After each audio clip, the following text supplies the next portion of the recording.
Terça, 30 de julho. Verso para memorizar. Jesus, porém, não o permitiu.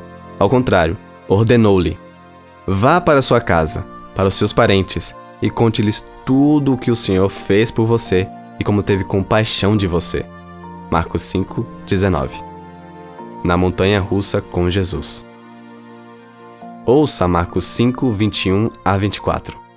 Tendo Jesus voltado de barco para o outro lado, reuniu-se em volta dele uma grande multidão, e ele estava junto do mar. Então chegou um dos chefes da sinagoga, chamado Jairo, e vendo, prostrou-se aos pés de Jesus, e lhe pediu com insistência: minha filhinha está morrendo. Venha impor as mãos sobre ela, para que seja salva e viva. Jesus foi com ele. Pergunta 4. Que características se destacam especialmente em Jairo? Líderes religiosos como Jairo geralmente não tinham amizade com Jesus. Então, é provável que ele estivesse desesperado. Isso se confirma pelo fato de que Jairo se prostrou aos pés de Jesus.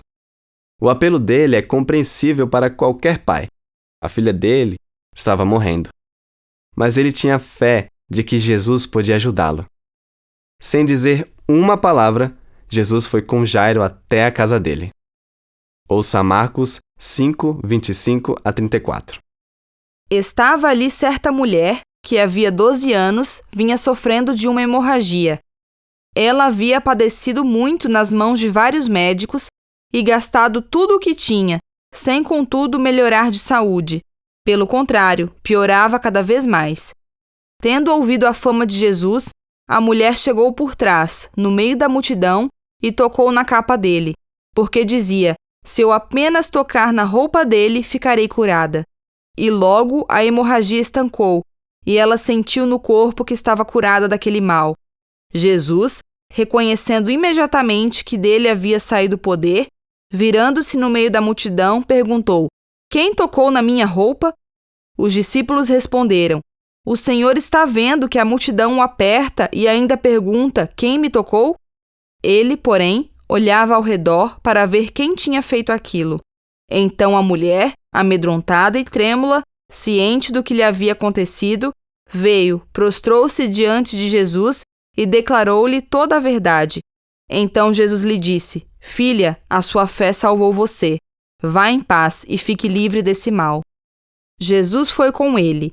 Uma grande multidão seguia Jesus, apertando-o de todos os lados. Pergunta 5. O que interrompeu a viagem em direção à casa de Jairo? A história é interrompida de maneira repentina, dando lugar a outra cena, que desperta a compaixão.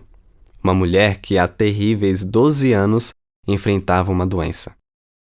Essa história de Jairo e da mulher é a segunda história em formato de sanduíche relatada em Marcos. Nessa história, os personagens colocados em contraste, Jairo e a mulher, pedem ajuda a Jesus. A mulher chegou por trás de Jesus e tocou em suas vestes. Ela imediatamente ficou bem. Mas Jesus parou e perguntou: quem tocou na minha roupa? A mulher enferma de repente foi curada. No entanto, ela temia que Jesus ficasse irado com o que havia ocorrido. Vários pensamentos devem ter passado por sua mente em pouco tempo. Mas Jesus desejava curar não só o corpo dela, mas também sua alma. Então, o texto volta a Jairo.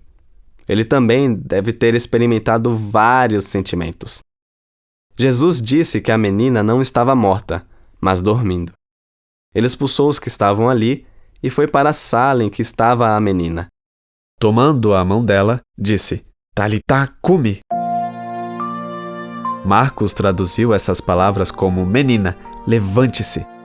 Mas, literalmente, a palavra talitá significa cordeiro, um termo carinhoso para se referir a uma criança. A ordem de manter o evento em segredo faz parte do tema do segredo e da revelação que percorre Marcos e aponta para quem é Jesus e para o fato de que, em última análise, ele não pode permanecer oculto.